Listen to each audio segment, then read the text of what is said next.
वर्तमान समय में भारत में एक बहुत ही तात्कालीन मुद्दा चल रहा है, छल बल से मतांतरण।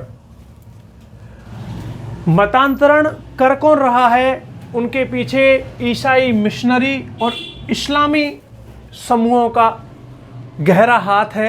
स्पष्ट रूप से इस्लामी समूह और ईसाई मिशनरी भारतीय जनजाति, अनुसूचित जाति, गरीब तबके को लोभ देकर, प्रलोभन देकर, कहीं धमकाकर, कहीं छल करके उनके मत का अपने मत में ट्रांसफर कर रही हैं, उनके धर्म को अपने धर्म में बदल रही हैं। इसको भारतीय मतांतरण कहा जा रहा है, जिसकी गहन शब्द है, मूल तत्व है छल एवं बल। इसका प्रयोग क्यों किया गया? क्योंकि सामान्य रूप से किसी भी व्यक्ति के लिए यह स्वतंत्रता है भारतीय संविधान के अनुच्छेद 25 में कि वह अपने मत का, अपने धर्म का, अपने समुदाय का स्वेच्छा से मतांतरण कर सकता है, परिवर्तन कर सकता है। लेकिन हो कुछ और रहा है, इस छूट का दुरुपयोग किया जा रहा है। भारतीय संविधान में जो ये छूट लोगों के विकास के लिए दी गई थी, उनके वैचारिक उन्नति के लिए दी गई थी, उसी का ये ईसाई और इस्लामी समूह दुरुपयोग कर रहे हैं। कहीं भय दिखाकर, कहीं भगवा धारण करके, कहीं लोभ देकर भारत की जनजाति और गरीब समुदायों को अपने मतों में बदल रहे हैं। देखिए, ये सुप्रीम कोर्ट ने इस मुद्दे को संज्ञान में क्यों लिया? ये सुप्रीम कोर्ट का चिंता का विषय है। सुप्रीम कोर्ट ने कई आर्टिकल दिए हैं, केंद्र सरकार से भी जवाब मांगा है, तो केंद्र सरकार ने अपना पलड़ा झाड़ दिया है। ये कहकर ये काफी नहीं है जो केंद्र सरकार ने कहा है, वर्तमान गवर्नमेंट ने कहा है कि विदेशी चंदों पर रोक लगाने के लिए नियम बनाए। विदेशी चंदों के रुक जाने से ही इस संकट का समाधान नहीं होगा। ये जो मतांतरण कर रहे हैं उन पर आतंकवादियों की तरह कठोर नियम बनाए जाने चाहिए, ये सुप्रीम कोर्ट का मानना है। और विचारकों का मानना है कि आतंकवादी संगठनों पर जो नक्सलवादियों पर जो नियम है, उनके विरुद्ध में जो कानून है, वही कानून मतांतरण कारियों पर भी बनने चाहिए, क्योंकि इसके दुष्परिणाम बहुत घातक हैं। व्यक्ति अपना मूल जाति, समुदाय और धर्म खो देता है, उसका देश के प्रति प्रेम, क्योंकि इस्लामी और ईसाई अगर मतांतरण करा रहे हैं तो वो भारत को एकजुट करने के लिए तो नहीं करा रहे हैं, वो भारत के प्रति प्रेम तो नहीं दिखा रहे हैं। ये तो स्पष्ट सी बात है, नहीं तो मतांतरण की आवश्यकता ही क्यों पड़ती? ये कम हो जाएगा, देशभक्ति नाम की चीज नहीं बचेगी लोगों में जिनका मतांतरण होगा।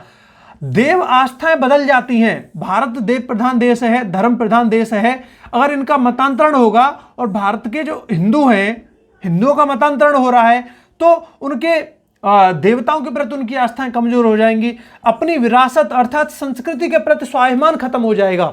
भाई, जब कोई ईसाई बन जाएगा तो वो यूरोपीय देशों की संस्कृति और विरासत को अपनाएगा, चर्च की पद्धतियों का पालन करेगा, तो अपनी जो भारतीय प्राचीन संस्कृति है उसके प्रति उसकी आस्थाएं कमजोर पड़ जाएंगी, उसके प्रति कोई स्वाभिमान नहीं रहेगा। और इसका सबसे घातक परिणाम है मतांतरण से राष्ट्रांतरण।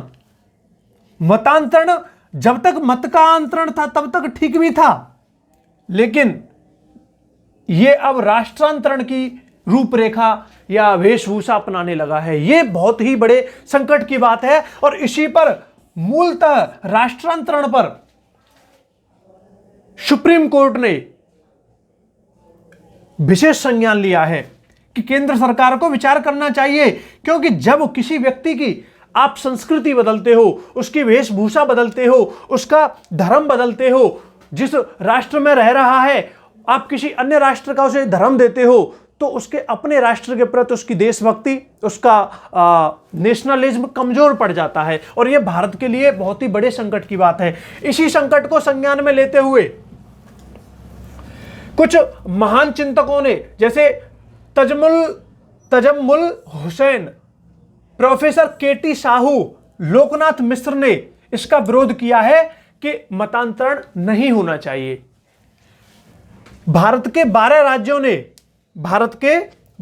राज्यों ने, जिनमें उत्तर प्रदेश, उत्तराखंड, झारखंड, हिमाचल प्रदेश, गुजरात, अरुणाचल प्रदेश, मध्य प्रदेश, छत्तीसगढ़, ओडिशा, कर्नाटक, हरियाणा और तमिलनाडु आते हैं।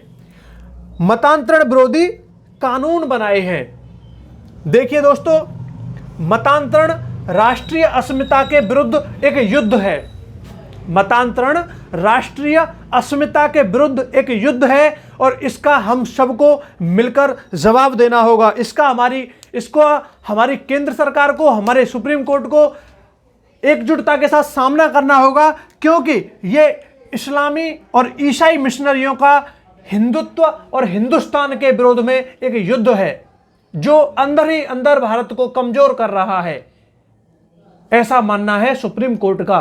तो हम सबको मिलकर अपने सुप्रीम कोर्ट के निर्णय का धन्यवाद करना चाहिए और अपनी सरकार से अपील करनी चाहिए कि मतांतरण रूपी वायरस को भारत से खदेड़ दिया जाए। मतांतरण रूपी वायरस को, भारत की एकता को खंडित करने वाले इस रोग को जल्दी से जल्दी नष्ट कर दिया जाए।